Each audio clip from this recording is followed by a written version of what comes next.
जय श्री राधे। पूज्य श्री सद्गुरुदेव भगवान के चरणों में प्रणाम।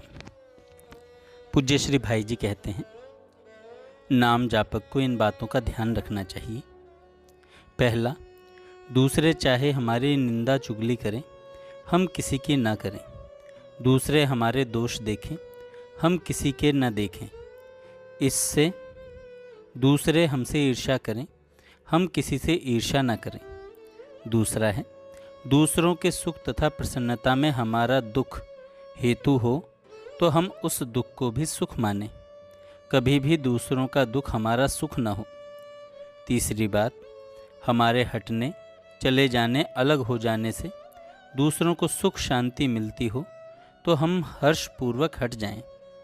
चौथा, सभी में भगवान भरे हैं, सभी का हित हो, सभी का सुख हो। हमारे अपमान, निंदा, दारिद्र्य, रोग और मरण में भी दूसरों का हित होता हो तो इन्हें सानंद वर्ण करके श्री भगवान की प्रीति प्राप्त करनी चाहिए। पांचवा, यहाँ के सुख दुख, मान अपमान, स्तुति निंदा का कोई मूल्य ही नहीं है यदि हम भगवान का प्रिय कार्य करते हैं। सदा सर्वदा भगवान की ओर देखते रहकर परम प्रसन्न रहना चाहिए प्रत्येक साधक को। उनका मुस्कुराता हुआ चंद्रमुख सामने रहने पर हृदय में किसी भी प्रकार की जलन के लिए स्थान ही नहीं रहता। उनकी मुस्कान में ही तो सारी शांति, शीतलता, सुखमयता भरी है। विषाद करना तो अपने भगवान को दुख पहुंचाना है, जलना तो उनको जलाना है। उनके होकर हम क्यों जलें, हम क्यों दुखी हों। साधक को इन बातों पर ध्यान देना चाहिए और जो करने की चीज़ है वह कीजिए। पहला, भगवान सर्वत्र हैं और मनुष्य अपने भाव से सर्वत्र ही उनकी अनुभूति और स्मृति कर सकता है। दूसरा, भगवान ही सबके अकारण सुहृद और परम मंगल करने वाले हैं। उनकी कृपा पर विश्वास रखकर उन्हीं के प्रति आत्मसमर्पण करना चाहिए। उनकी कृपा सब प्रकार के विघ्नों का नाश और उनकी ओर आगे बढ़ाने का मार्ग प्रशस्त होता है।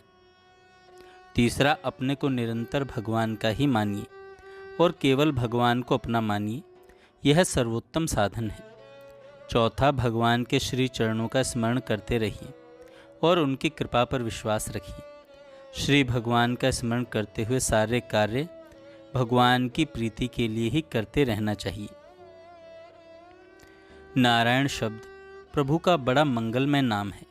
श्री मालवीय जी महाराज कहा करते थे कि नारायण शब्द का उच्चारण करते हुए यात्रा आरंभ करने से यात्रा सफल हो जाया करती है, विघ्न मिट जाते हैं। दूसरा, कोई प्रणाम करे या चरण स्पर्श करे तो उसे भगवान नारायण का स्वरूप समझकर नारायण की भावना से नारायण शब्द का उच्चारण करते हुए मन ही मन प्रणाम करना चाहिए।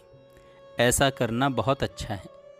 आप श्री नारायण के चरणों की स्मृति बनाए रखने के लिए भगवान से प्रार्थना करते हैं, सो आपकी यह प्रार्थना अवश्य ही बड़ी मंगलमयी है। भगवान सच्ची प्रार्थना सफल करते ही हैं। भगवान सच्ची प्रार्थना सफल करते ही हैं। भगवान की कृपा का नित्य निरंतर अनुभव करते रहना चाहिए साधक को। भगवान की कृपा अनुपम, अनंत और सार्वभौम है। उनकी कृपा का जितना ही अनुभव किया जाए उतना ही उससे अधिक लाभ मिलता है, उतना ही उससे अधिक लाभ मिलता है। विश्वास करो, तुम पर श्री कृष्ण की बड़ी कृपा है। तुम अपने मन में अत्यंत प्रसन्न तथा निश्चिंत रहो। हाँ, श्री कृष्ण के प्रति अपनी इच्छा को निरंतर बढ़ाते रहो। संसार की तमाम दृश्य जगत की सत्ता न रहकर एकमात्र श्री कृष्ण ही रह जाएं, ऐसी चाह सदा बढ़ाते रहो। करेंगे सब वे ही और उनकी ही शक्ति तथा कृपा से होगा अवश्य। यह मन में दृढ़ निश्चय रखो। कभी संदेह मत करो, कभी संदेह मत करो। तुम्हें अपना भाव और प्रेम कम दिखता है, सो कम तो दिखना ही चाहिए। यह तो आदर्श सद्गुण है तथा एक उत्तम भाव है। निरंतर यही दिखता रहे। हम अवगुणों से भरे हैं, भगवान सर्वगुण सागर हैं। हम पतित हैं, भगवान पतित पावन हैं। हम भजन साधनहीन, सर्वथा दीनहीन, मलिन हैं, पर भगवान अकारण कृपालु तथा सहज सुहृद हैं। हम भगवान की छाया को भी नहीं छू सकते, पर भगवान जबरदस्ती हमारे हृदय में घुसकर सारा हृदय साफ करके वहाँ अपना घर बना लेते हैं। यह भगवान का अद्भुत स्वभाव है। जय श्री राधे।